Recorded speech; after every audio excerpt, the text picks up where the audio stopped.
We are back from intermission. And as everyone gets settled here, I'll give us just a quick intro. I'm Heather Hoffman, the COO of Recruit Rooster by Direct Employers, and I'll be your moderator for today's session.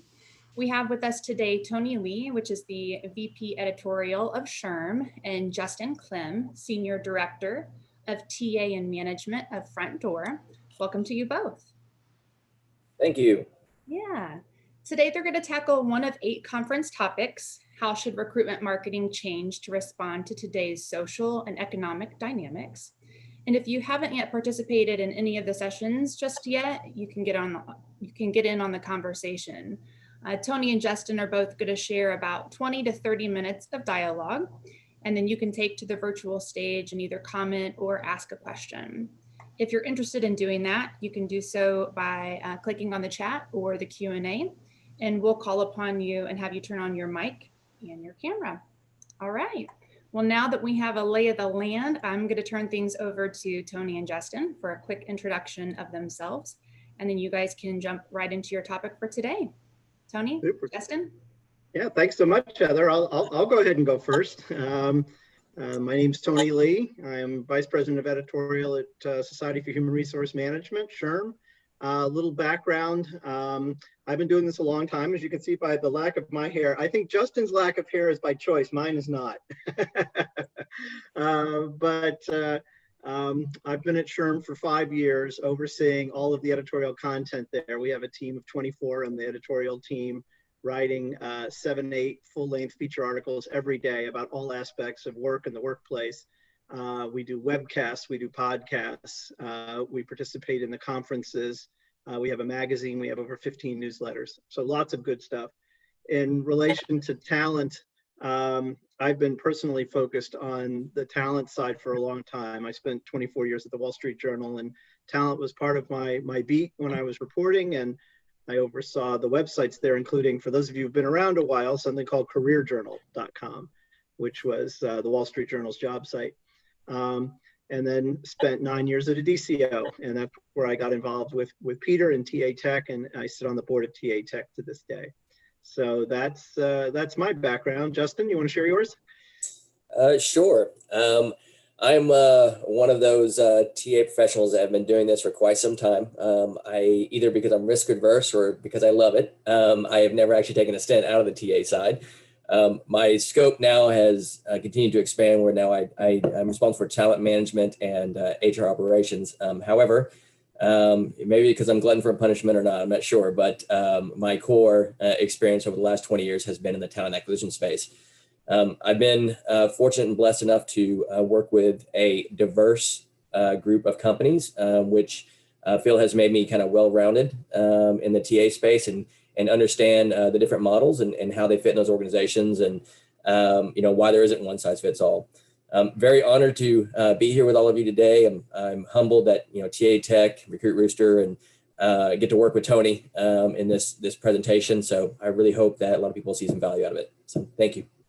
Super. Thanks so much, Justin. So the format we're going to take with this, since Justin is the practitioner who's actually out on the front lines and I just observe and write about it, I'm going to do kind of a little bit of a Q&A here with Justin, and I'll add in a lot of thoughts and comments from what we're seeing at SHRM as well. But Justin, if you don't mind, why don't we just start with, I know our focus is on recruitment marketing, but I think it helps to put the recruitment marketing into perspective. So, 2020, I don't think any of us have ever expected a year like this. So how has it changed, impacted your recruiting efforts at Front Door? Yeah, no one expected a year like this, and I hope that I don't get to experience another one in my lifetime at least. But they say that necessity is the mother of invention, and so there was a lot of things that came apparent during this pandemic where the impossible became possible. Like for instance, out of the abundance of care of the health and safety of our employee population, we immediately went to a virtual first model right now. Now, currently it is temporary, but we are looking at plans as to what would it look like here in the next 6 to 8 months. Do we want to continue being virtual, or do we want to reintegrate people back onto the site? For us, it was just about moving fast and caring for the employees when we did that. For instance, a good 60% of our employee population is out of call centers. If I asked the leaders before, let's say in January of 2020, what would be your continuity business plan if we had to shut down the centers? The answer that I got at that time was about 18 months is what it would take. The reality is we did it in 18 days once we decided that it was officially named as a pandemic.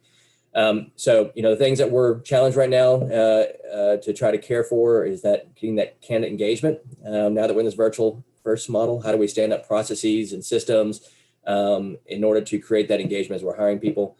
There's so many, I could go on for an hour, things that we've had to come, but that's the big one. It's just really understanding of we need to rewrite the rules of how we do recruitment and how are we going to create that engagement, because while we think we understand what it's like to be hired as an applicant and never have walked into a door or shaken a hand, I don't think we fully understand that just yet.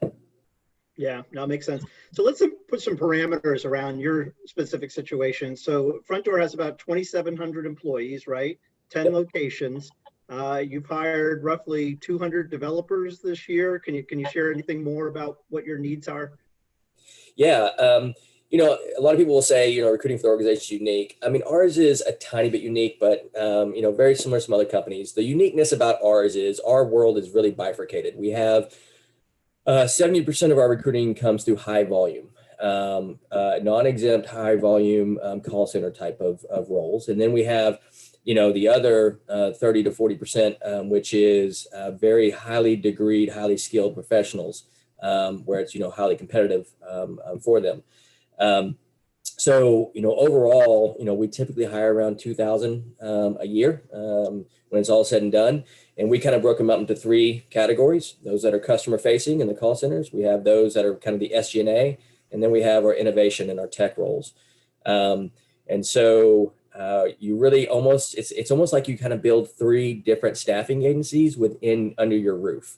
There's a reason why there's a Heidrick and Struggles, right? And there's a reason why there might be more of the high volume vendors that we have out there, and recreating those models to support the customers is really what's key in tackling the recruiting initiatives here at Front Door. Yeah, makes sense. I've got to share that, we've written a lot about recruiting this year, and some of the creativity that we have seen has just been amazing. There are companies that, are required to do drug testing because they have security sensitive positions, and they've set up, drug testing tents in Walmart parking lots around the country. I-9s, some of them are required to get the I-9s done in a certain way, and they've set up, remote I-9 tents. And then, of course, virtual interviewing and virtual hiring leads to virtual onboarding. So you've got, a lot of folks who are started jobs this year who their only interaction with their employer has been virtual. It hasn't been anything more.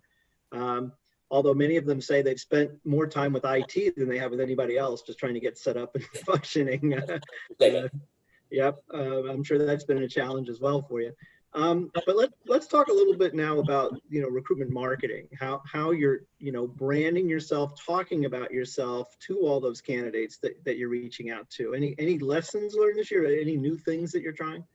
Yeah, there's part that's kind of on autopilot as far as our philosophy and how do we accomplish SEO and SEM, with a partnership of Recruit Rooster, who helps us to a large degree in that.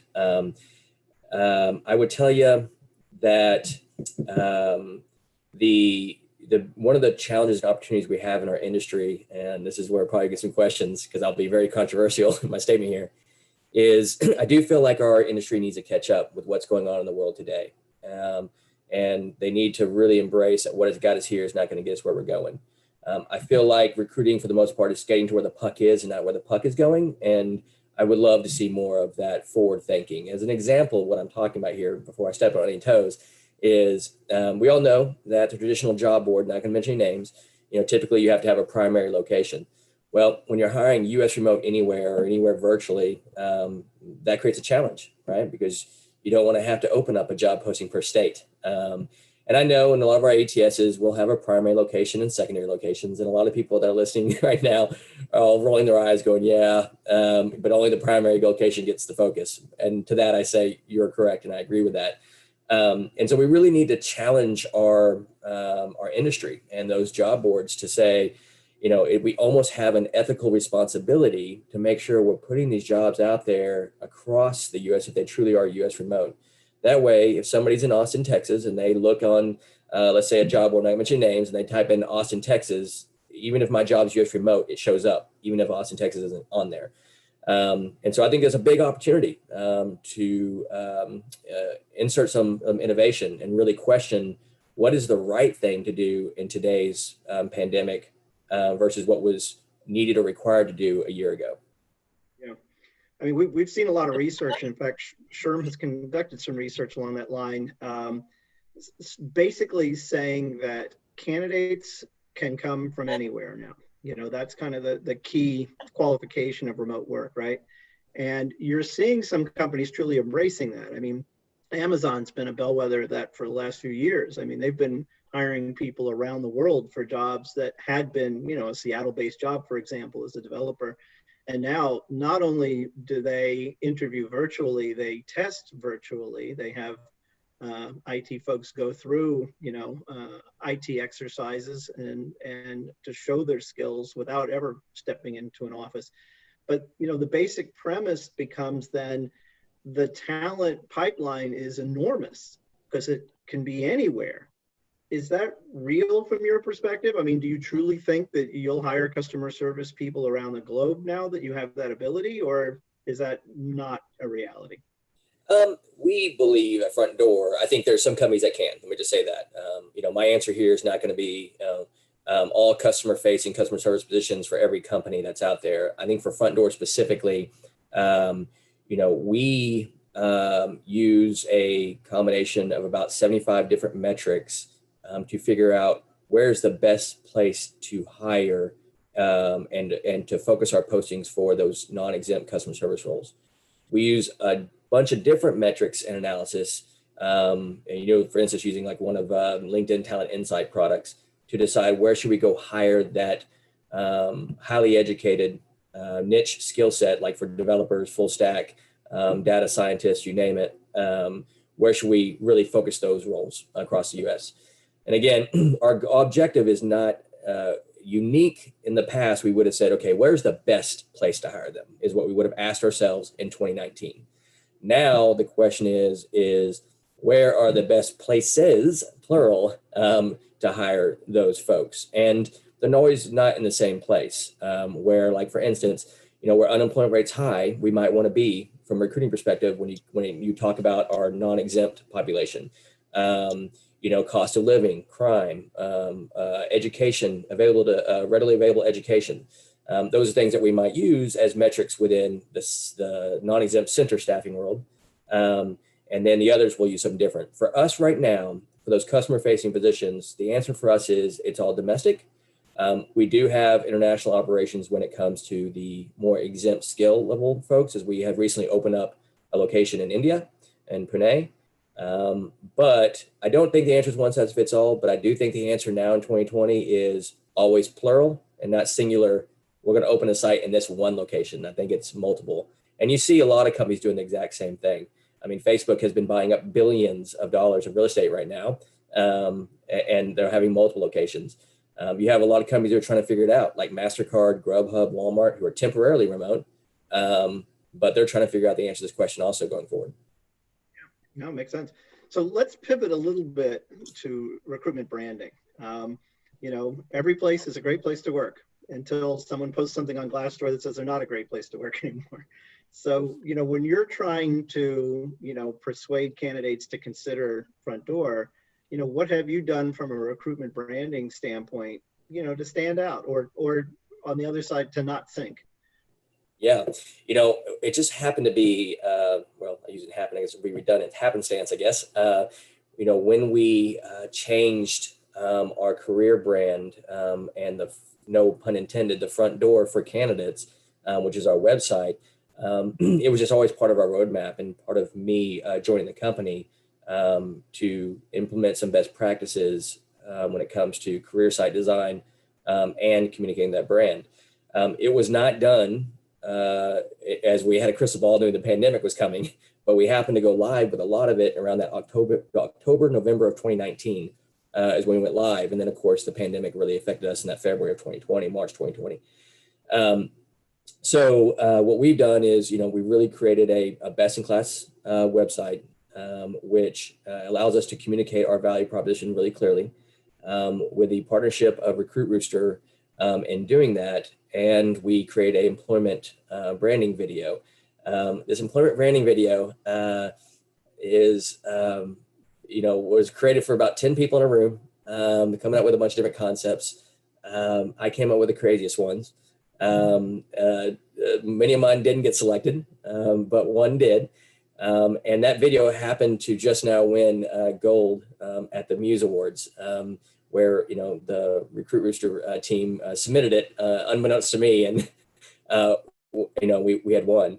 It has a lot of traction, and it really helps the candidates who don't understand what Front Door is like to really understand what a day in a life is here. What is it like to work here? What is the culture like when they come here? I think those are key. I think you need to focus on those things so that you stand out in today's environment. People will have no idea what it's like to walk in your doors if you're virtual, and to be able to communicate that, I think is really important. Now, the last thing I'll say to this, and I'm sorry to be verbose, Tony, you don't give a recruiter a microphone because they don't shut up. But the last thing I'll say about it is where we're at today is not the end. Like we have a great video, and I'm really proud of the product the team put out. If you haven't seen it, you should go to frontdoor.jobs. They really did a remarkable job with it. But we got to need to do another one, right? Because again, what got us here is not going to get us where we're going. I have some really fun ideas, and y'all can steal them out there here in this conference. But using like Zoom, actually video recording an actual Zoom, right, and how meetings are done today, and adding levity to that conversation, and showing how you can still have engagement and collaboration virtually in a really fun and enlightening way. So that's going to be in the docket. So we continue that conversation and continue that conversation of engagement with our candidates. But I think it's really important right now, because otherwise, it's just a job posting. And so how do you make it more than a job posting? How do you really make it a small portal into what it's like to work at your company? Yep. I'm assuming that what you focused on, focuses also on employee inclusiveness and showing that, Front Door is a great place for all candidates. It's been an amazing year from a social standpoint as well. SHRM's been kind of under the gun, and we feel like we've become a leader in finding workplace equity and encouraging discussion about workplace equity and encouraging employers to take practical steps. We launched a big program called Together Forward at Work that focuses on finding workplace equity across race, sexual identity, and basically any underserved communities. So Justin, I just thought I'd throw out, how has Front Door embraced and expanded based on the changes this year?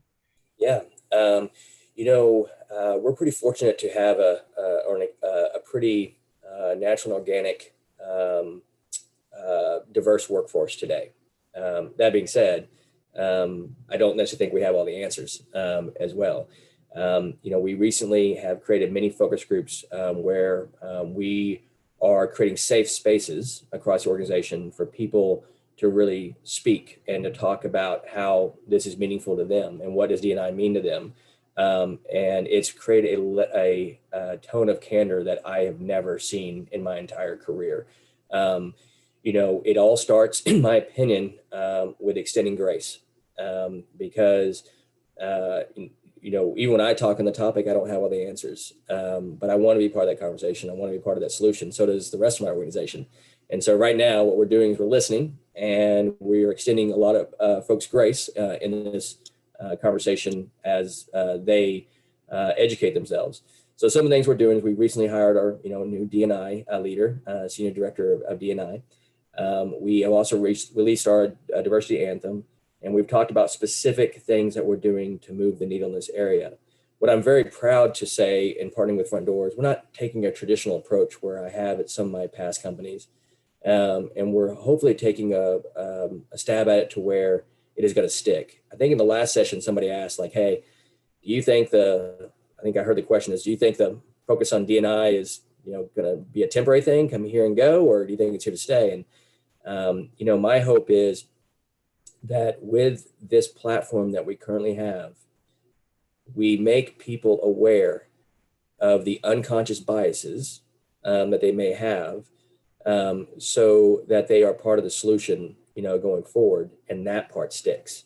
And that's my hope, and through this, and I'm super excited to have a front row to see how it plays out. Yeah. So by taking a more progressive stance there in your recruitment, how are you conveying that to candidates? So the candidates say, okay, I see Front Door as an inclusive place to work. I want to consider it. Yeah. I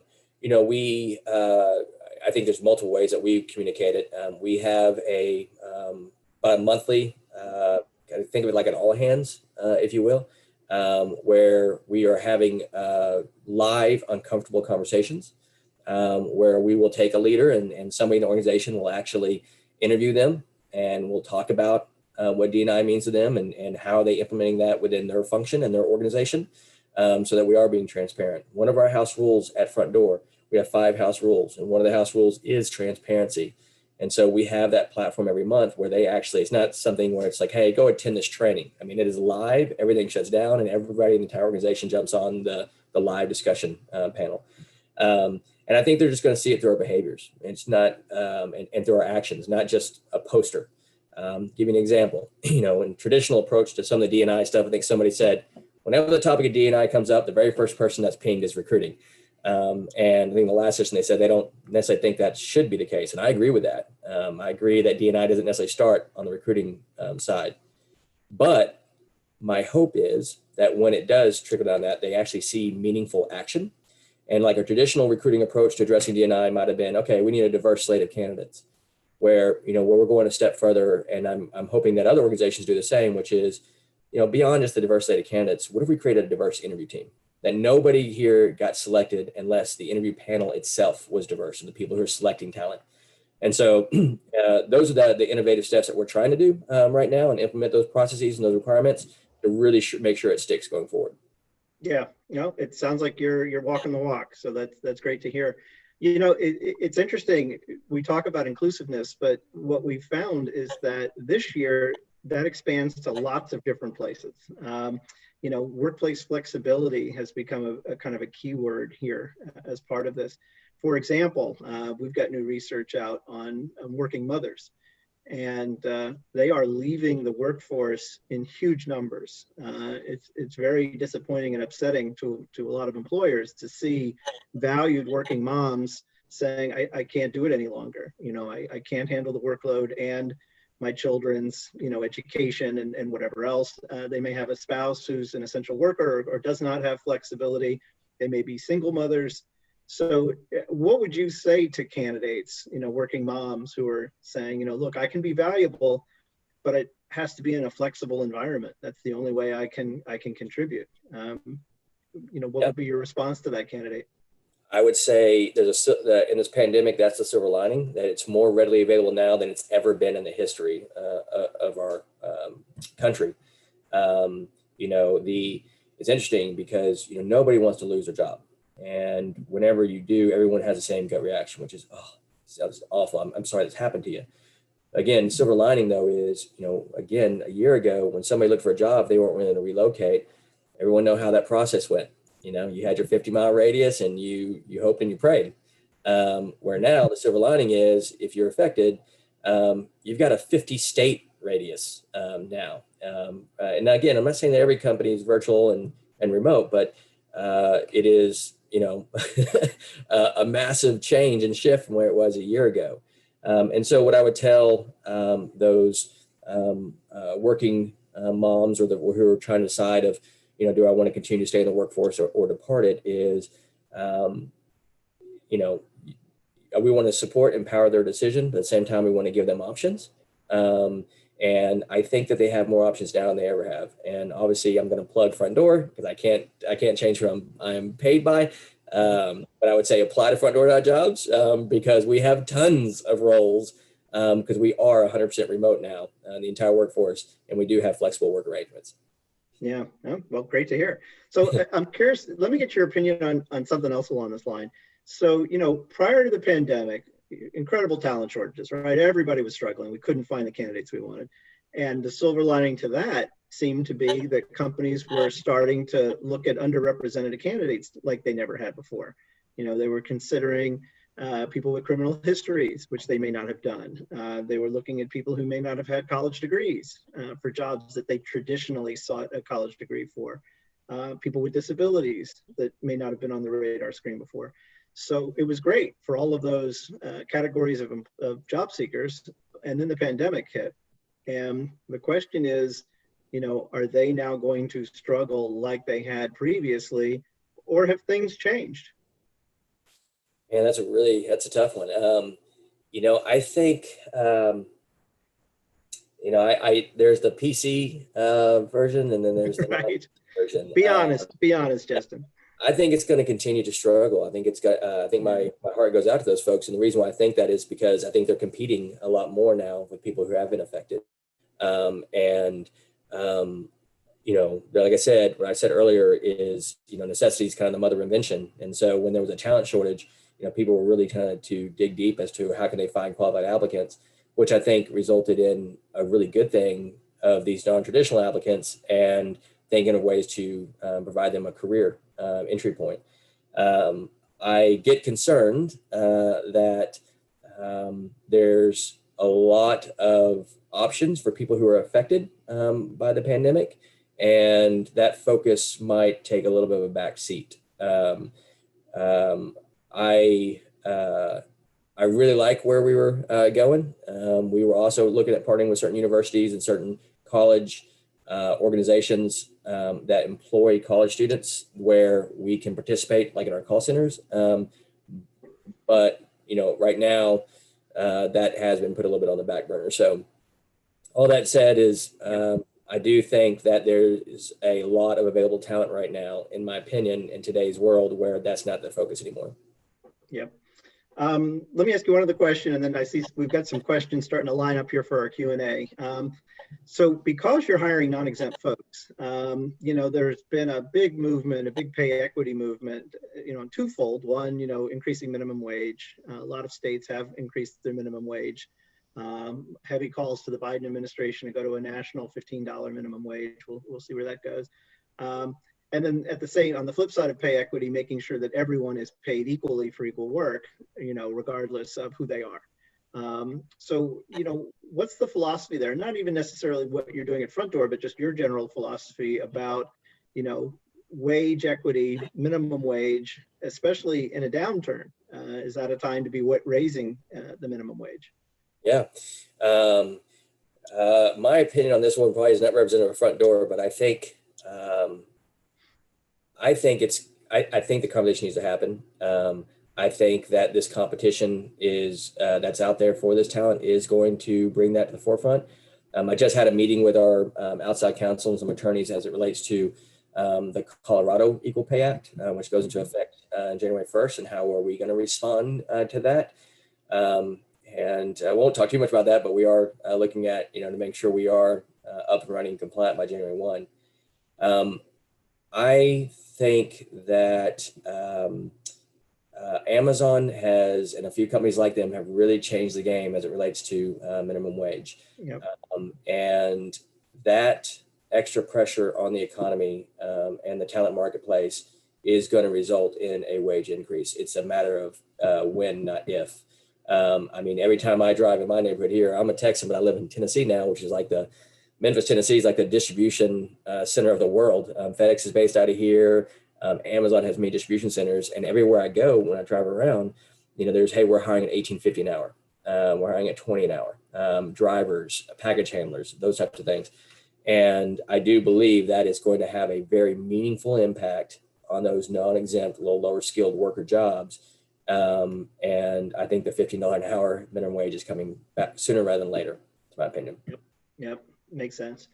All right, let's turn to Heather. Do you want to jump in with some of the questions that you've been seeing?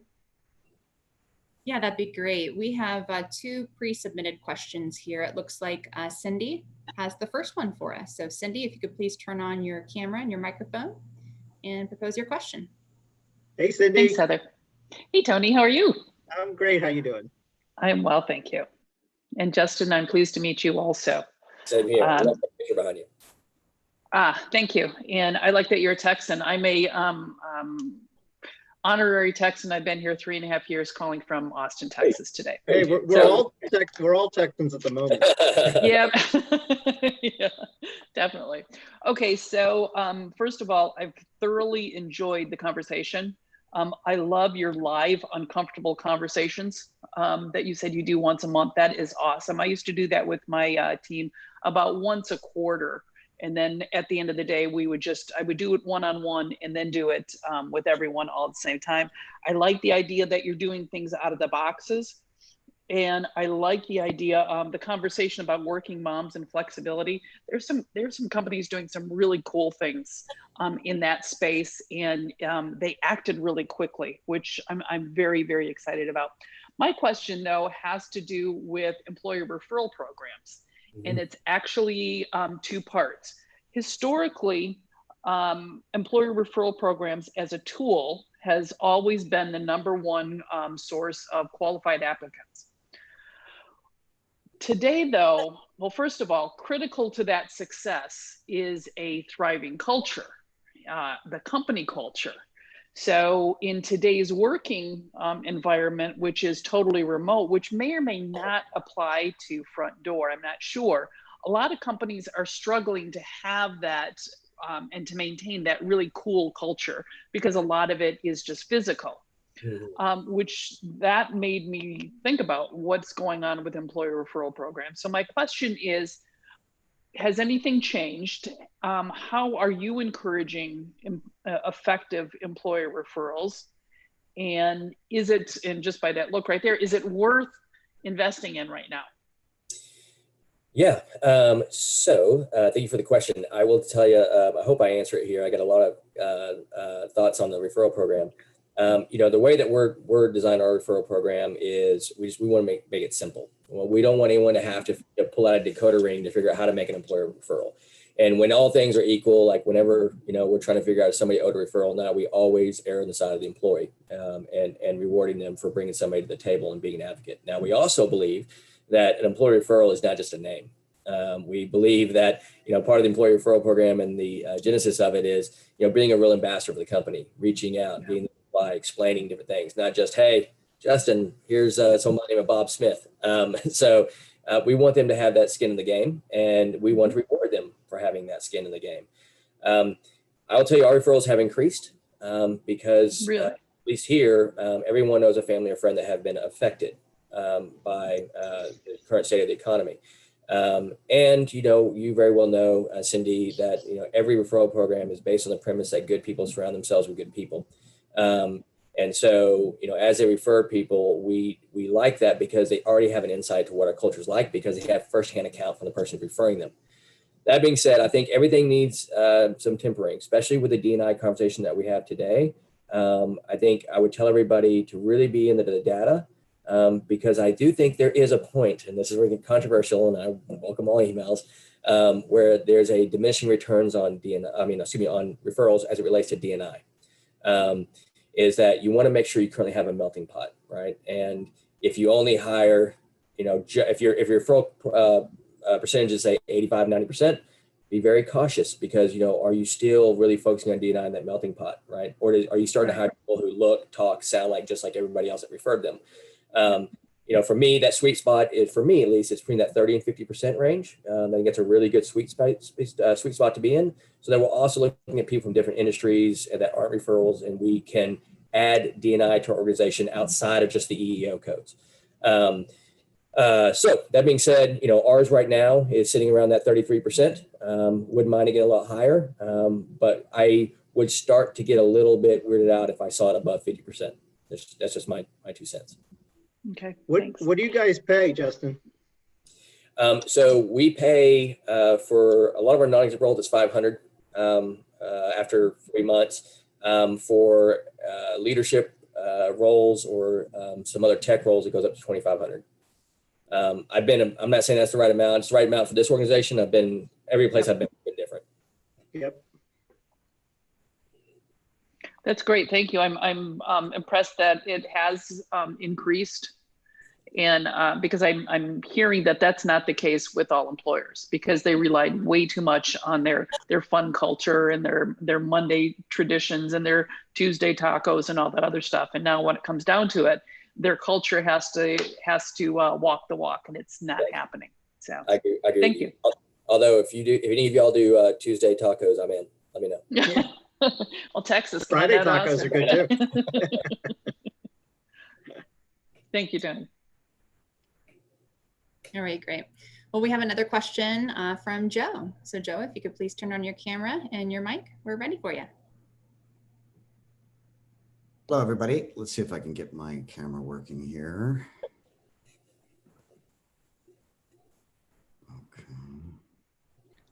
Joe, you've got that model headshot going. I'm not sure you need your camera. Yeah, that was actually before COVID. I've gone a little bit gray since then. So is it? Look at you. Yes, you have. You're able to see my screen now? I can. Yes, sir. All right, perfect. So first of all, Justin, thank you very much. Very informative, very interesting. I work for a company called Lensa. We're actually a career site job board. So we're actually internally talking about the same challenges that you had mentioned with regard to remote positions and how job boards and career sites handle those kinds of things. I think there's typically a couple hurdles. One is if the job is coming from the ATS, that's always a challenge, right? Two is that most job boards need a US Postal Service city state because we all send out lots of emails to job seekers, and there's always a radius. So a lot of the job alert systems out there aren't necessarily designed to take a virtual position and make it available to every single job seeker who's indicated that they're interested in that type of job. So there's a lot more complexity, I think, under the covers there. And there's also remote temporarily. There's different statuses of remote. We're all kind of forced remote to a large degree now. So I'm not sure if the HR XML consortium has a standard already defined, Tony, you may know that, but it is something that we've been talking about internally too, because it would drive more candidates nationwide. So it's interesting that we were just talking about this last week and started a document on how to try and solve this at Lensa. We've got about 12 million job seekers and about 50 million open jobs. A lot of them are duplicates. But my question as it relates to your topic, which I think is really interesting, is we have about 75 people with our company, and there's about 10 Americans and roughly 70 Hungarians, Russians, Slovakians. So we have sort of a dual culture office. Our CEO, Gary Goveri, is Hungarian and resides in Budapest. We're a US-based company, but we have a wholly owned subsidiary. So all of those folks kind of work in that Hungarian environment. But I think it's interesting because I think culture, as it relates to work is typically defined by, the people around you, around the water cooler, the environment itself, the language. And certainly we have multiple languages in our organization. And I think the shared activities and values. I mean, we can certainly have a value statement and a vision statement, but I think when put into practice, that's really where the rubber hits the road. But in a remote environment, I mean, I think these things are really difficult to convey. And generally, it seems like, I guess, even since COVID, maybe that it's been relegated to like email jokes and video meetings, and maybe some Slack seems to be one of the most useful tools for us to kind of at least still be able to interact with our peers around the world. Yep. Do you think that new hires are at a disadvantage because maybe they didn't have pre-COVID experience of bonding in person with their peers? Or is it even possible to convey and create culture, without that in-person connection, like real culture? And if so, like, how is it done? So I guess my question is how do you really set expectations around culture fit for candidates in your virtual environment, and of course after, when someday we may all go back to the office again, in the same and different cultures, and how do you ensure that the folks that had those in-person relationships don't naturally have a bias when it comes to promotions and other other benefits and features that the company might offer just simply because those physical relationships existed prior to COVID? Yeah, I think it's a really deep question, kind of loaded there, because I think there are people that are way more qualified to talk about this than me, people with PhDs in talent management and whatnot. But I think my opinion is this. First of all, I'm very familiar with Hungary and the Slovakian region, Czech Republic, great talent individuals. I set up a center in Debrecen and in Budapest and in Brno. And so really incredibly talented people. I throw Poland in there as well.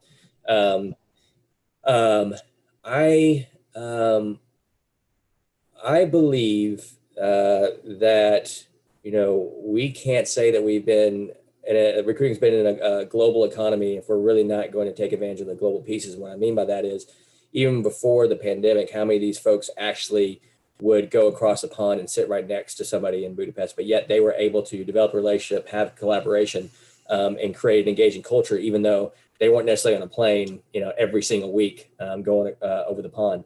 Um, I I don't think it's perfect. I do think that you need to hire for one to two key behaviors that creates openness to agility, adaptability, and learning.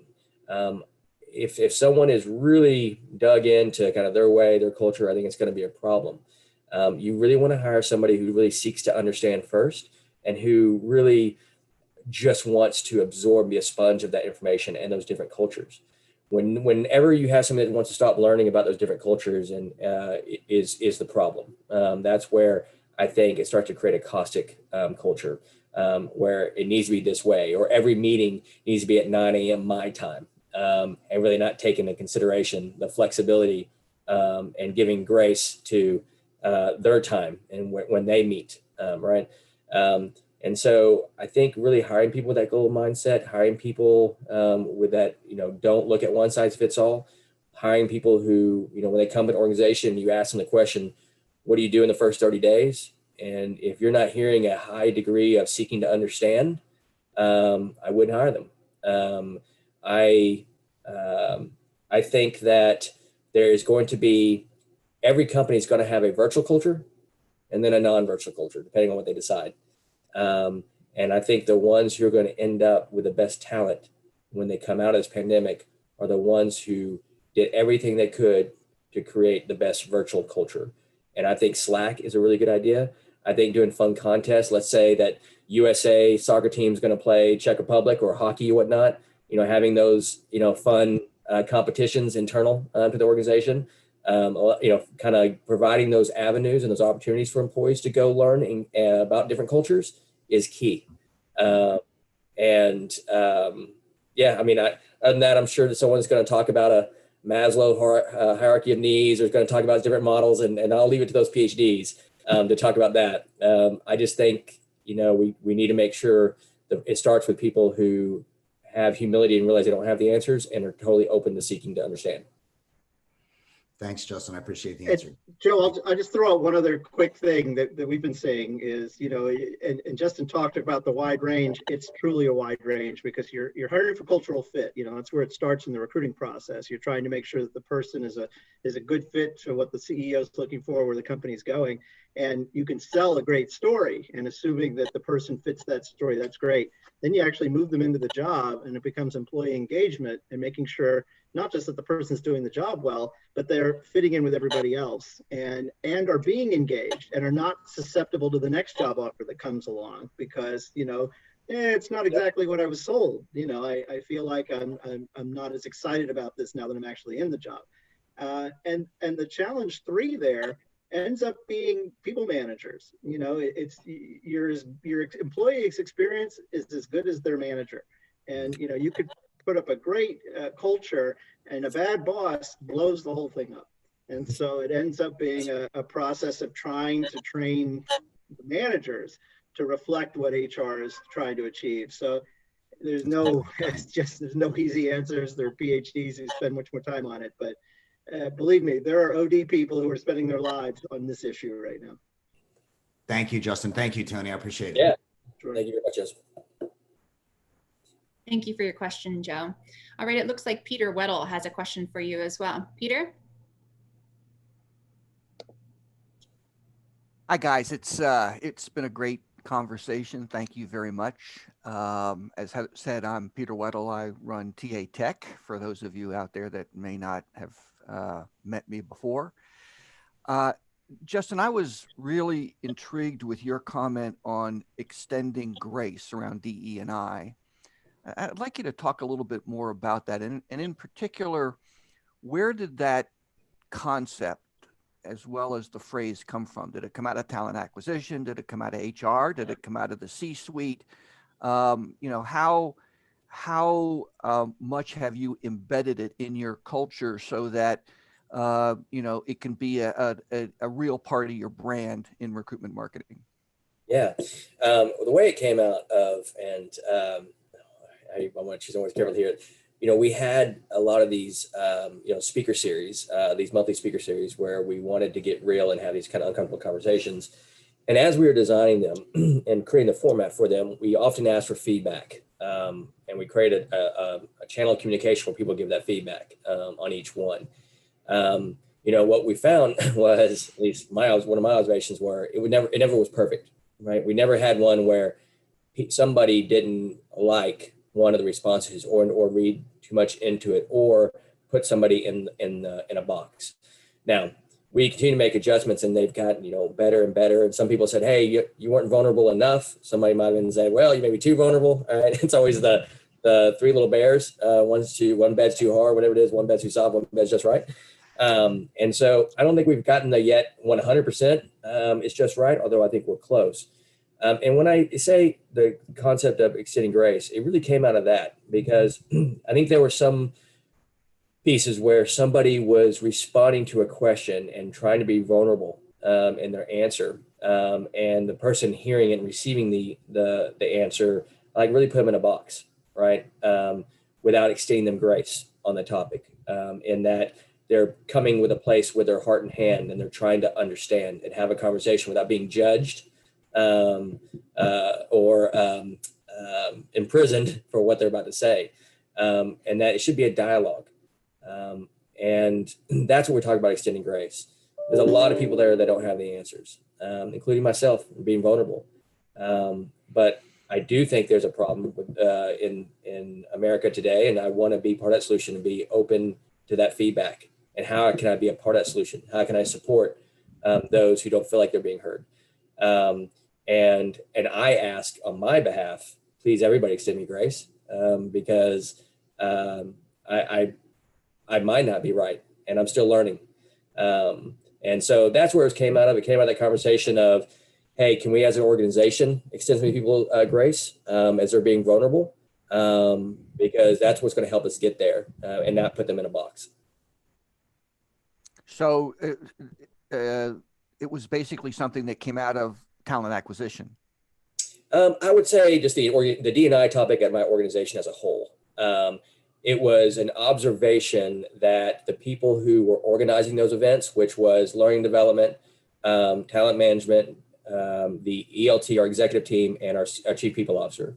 And when we looked at that feedback after it, and we knew where the heart was of the person that was speaking to that question, it really became apparent that we needed to focus the organization on, hey, we're going to continue doing these, but let's extend grace. Don't put them in a box. Let's seek to understand where they're coming from, right? And where the heart is, as opposed to immediately judging them on the topic or a response to a question. And it was just really important that we need to do that, because when you're being vulnerable, even though you don't have all the answers, the worst thing to being vulnerable is being judged, because that shuts down vulnerability immediately. And so in order to have real conversations and get real uncomfortable, we want to know, everybody know it's a safe space. And the way you get to the safe space is you extend grace. And so that's kind of where it came from. So it sounds like, it's a relatively recent facet of your culture. I mean, it might have been there, but now you're recognizing it, you're pulling it out and spotlighting it. So, in the current economic, social dynamics, that might be an important thing, an important aspect to emphasize in your employment brand, for example, that you're an organization that tries to hear people without judging them. Have you gone through a review of your brand, and have you tried to keep it evolving as times are changing? And if so, how have you expressed that, for example, in your career site and other places where you're promoting that brand? Yeah. So what we do have that we put forward and we put in the front lines is our house rules, and everything surrounds our house rules at front door. And so we are looking at the opportunity to reevaluate the house rules. With the rules that were created, when this company actually split from a previous company, ServiceMaster, and split in October 2018. They had to do it in 2 months. They created their own separate company, publicly traded, 2,500 employees, like in 2 months. And so, a lot of this stuff was created then to help them get through that transition, may not necessarily be the most applicable today and where they are as a culture. And so we are looking at, are the house rules the right house rules? And looking at, do we need to make a house rule that says, being patient, seeking to understand, extending grace, whatever it might be. We do have, like the house rule I told you earlier about transparency. We have a house rule that says love problems, not solutions. So yes, I said that correctly. And there's a few others, but we are looking at reevaluating them because we want our new hires to come in here knowing exactly what is that culture, which is all supported and on the foundation of those house rules. And if they ever see anybody breaking a house rule, we let them know, you call them out. Doesn't matter what level they are. These are the house rules. They apply to everybody and anybody. We are all equal when it comes to the house rules. Hey, thank you. Yep. It looks like Unilever is sharing in that vision, Justin. So that those are great comments and values to lead by from your organization. So. Any last comments before we wrap up? We definitely have some more time. We're a little shy of having 10 minutes remaining. I'm all out of questions on my end. So if anyone has any last minute comments or questions, those would be received. And as we wait for those, Justin and or Tony, any last minute comments from you? Can't wait to see what 2021 brings. Yeah, no kidding. Yeah, we're all on the edge of our seat. Yeah, I would just say I'm looking forward to the innovation that comes out of here, because I do think it's silver lining to this pandemic. I think looking how we can work more efficiently virtually and remote should have always been on the docket, and now we're kind of forced in that space. So I'm looking for the innovation that sticks outside of this. Like I said, those locations on those job boards and a few other things. How do we engage with candidates differently? That's what I'm hoping that comes out of this. And, share and share alike, guys. My whole career is based on plagiarism. So I'm an open book. If you ever want to share best practices, I'm down. Great. Absolutely. Well, thank you both so much for your time today and sharing your experiences. It was definitely a great dialogue. We're going to go ahead and head into a short intermission here. It looks like we've got a little bit over 10 minutes. So if you guys want to grab a snack and or lunch, depending upon where you are in the US or the world for that matter.